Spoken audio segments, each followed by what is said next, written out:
Hello students, मैं आदित्य और आप सभी को मेरा YouTube channel Aditya physics classes Basantpur में स्वागत है। आज हम लोग को जानना है कि किसी समतल दर्पण में हम अपना पूरा प्रतिबिंब देखना चाहते हैं। किसी समतल दर्पण में हम अपना पूरा प्रतिबिंब देखना चाहते हैं तो समतल दर्पण का न्यूनतम आकार क्या होनी चाहिए।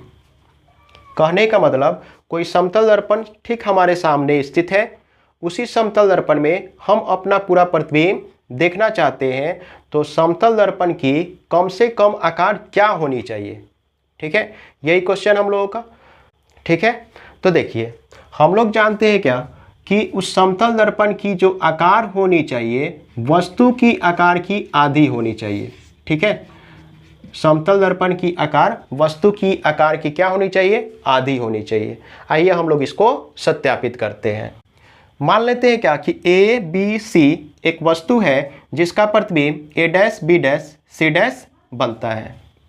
सबसे पहले हमने क्या किया कि वस्तु के सबसे ऊपरी सिरे से एक लंबवत प्रकाश किरण को हमने समतल दर्पण पर भेजा। दर्पण से परावर्तन के पश्चात पुनः उसी पथ से वापस लौट आती है।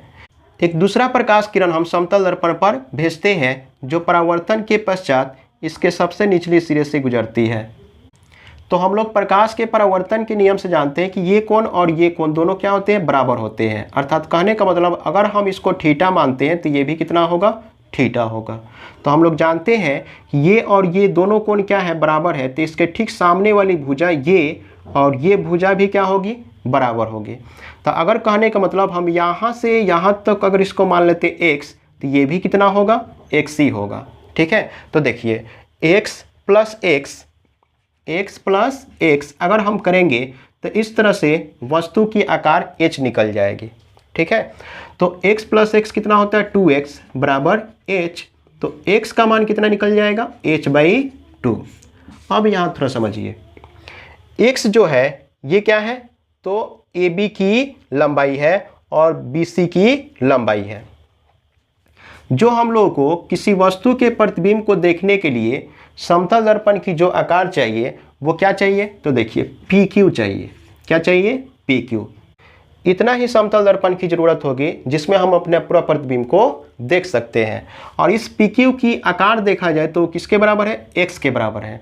अर्थात कहने का मतलब जो समतल दर्पण की जो आकार होगी, समतल दर्पण की जो आकार होगी PQ वो कितना होगी, वस्तु के आकार की आधी होगी। ठीक है, तो इस तरह से हम लोग ने देखा कि अगर हम किसी समतल दर्पण में अपना पूरा प्रतिबिंब देखना चाहते हैं तो समतल दर्पण की आकार वस्तु के आकार की क्या होनी चाहिए, आधी होनी चाहिए।